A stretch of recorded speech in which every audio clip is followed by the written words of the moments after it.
Dictation start होगी 5 second बाद। S महोदय, अखिल हैदराबाद राज्य भारत सेवक समाज के दूसरे वार्षिक सम्मेलन का उद्घाटन करते हुए मुझे बहुत प्रसन्नता हो रही है। यह संतोष और हर्ष का विषय है कि आपके राज्य में भारत सेवक समाज एक जीवित संस्था है। इस संस्था ने 3 वर्षों में महत्वपूर्ण काम किया है।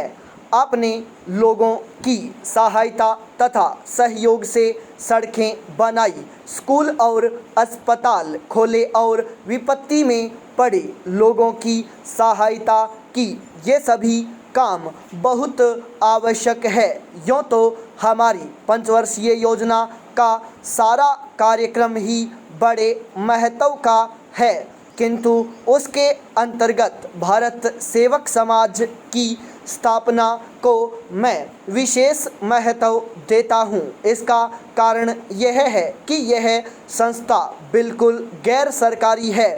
सरकार का इससे केवल इतना ही संबंध है कि उसके सुझाव से इस संस्था की उत्पत्ति हुई। मेरा गैर सरकारी संस्थाओं से काफ़ी संबंध रहा है और यह मेरा दृढ़ विश्वास है कि जनसाधारण का सहयोग जितना शीघ्र और सरलता से एक गैर सरकारी संस्था प्राप्त कर सकती है और सार्वजनिक क्षेत्र में आगे बढ़ सकती है, सरकारी विभाग उतनी सरलता और गति से काम नहीं कर सकता। जब एक देश शताब्दियों की पराधीनता के बाद स्वतंत्र हुआ हो और जहां लोगों में उत्साह पैदा करना हो और उनको कर्तव्य से परिचित कराकर आगे बढ़ने का मार्ग बताना हो, वहाँ भारत सेवक समाज जैसी संस्था राष्ट्र निर्माण के काम का बहुत ही आवश्यक अंग बन जाती है। पाई पैरा चेंज।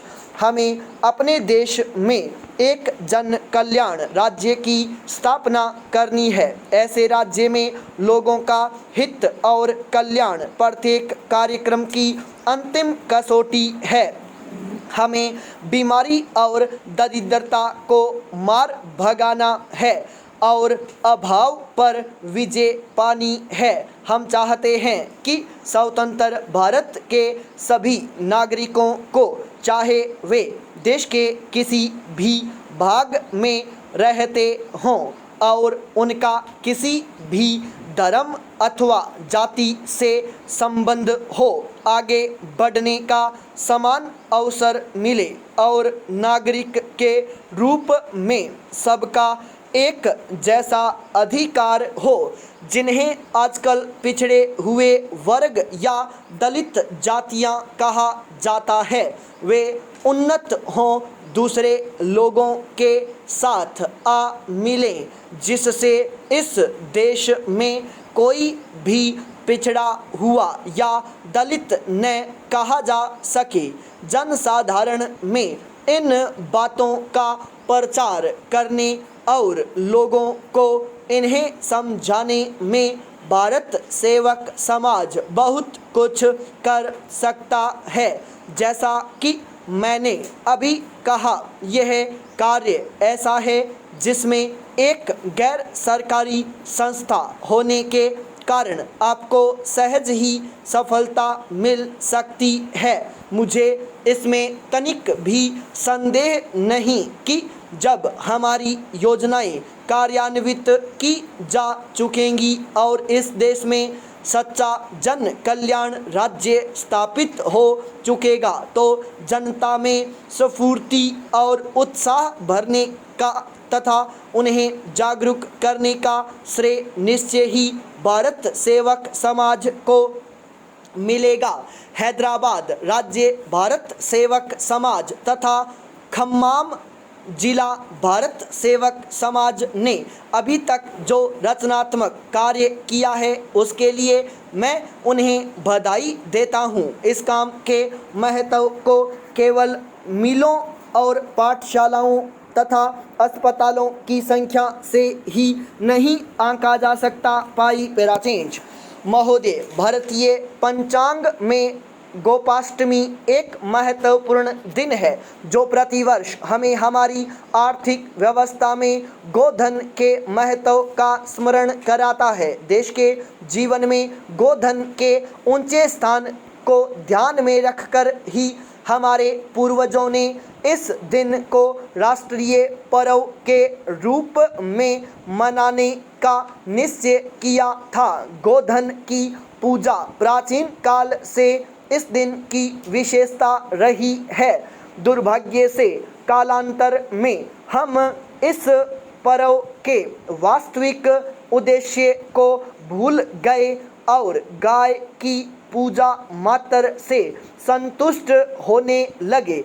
इस पर्व के महत्व के विषय में जनता को ठीक रूप से अवगत कराने और पशुपालन में जनसाधारण की रुचि पैदा करने के उद्देश्य से स्वाधीनता के बाद गोपाष्टमी और राष्ट्रव्यापी उत्सव के रूप में मनाने का निश्चय किया गया। 1950-51 के अनुमान के अनुसार गोधन के द्वारा राष्ट्र की आय 660 करोड़ रुपए थी।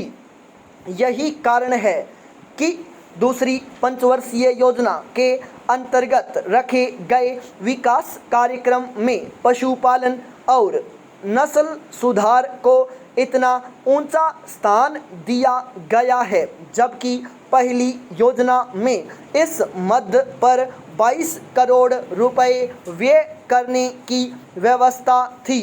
दूसरी योजना में पशुपालन और दूधशाला आदि के लिए 56 करोड़ रुपए की राशि निर्धारित की गई है।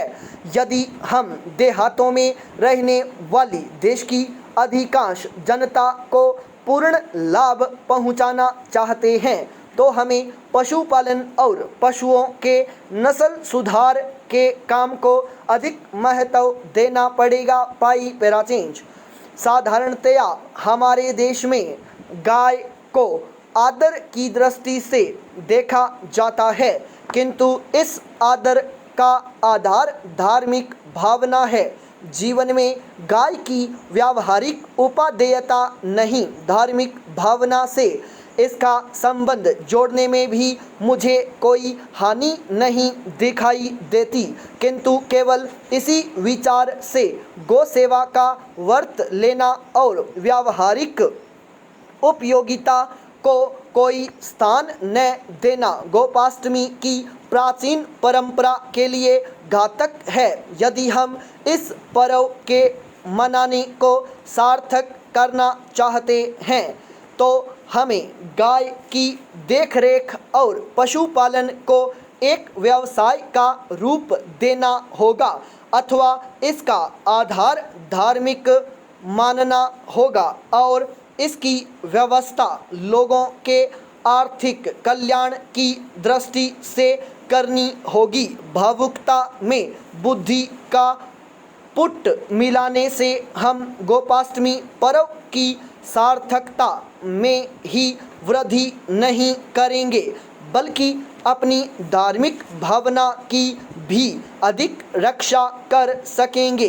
हमारे देश के प्राय सभी भागों में पिंजरापोल और गौशालाएं धर्मांध संस्थाओं के रूप में चलाई जाती हैं। इस कार्य में प्राय आर्थिक दृष्टिकोण को स्थान नहीं दिया जाता। हमें इस कार्य प्रणाली को बदलना होगा और गाय तथा दूसरे घरेलू पशुओं की देखरेख आदि के लिए हम जो कुछ भी करते हैं उसका आधार आर्थिक बनाना होगा। मैं नहीं समझता कि यह काम किसी भी प्रकार से असंभव या कठिन है। हमें इसे वैज्ञानिक ढंग से करना होगा जिससे सभी चीज़ों का पूर्ण उपयोग हो सके और कोई भी चीज़ नष्ट या व्यर्थ न जाने पाए। गोधन से बहुत सी चीज़ें प्राप्त होती हैं। स्टॉप।